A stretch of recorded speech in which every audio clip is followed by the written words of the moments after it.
Good morning guys, another day, another vlog.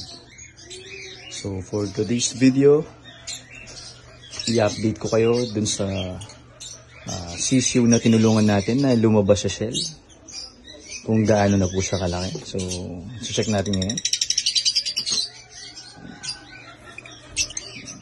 So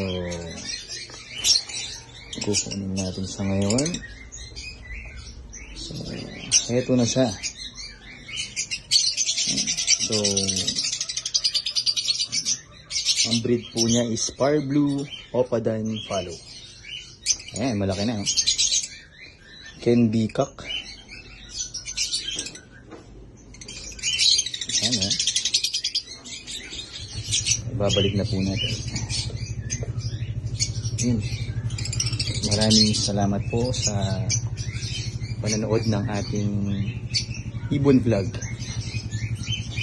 Hopefully soon ibang vlog naman po yung gagawin natin.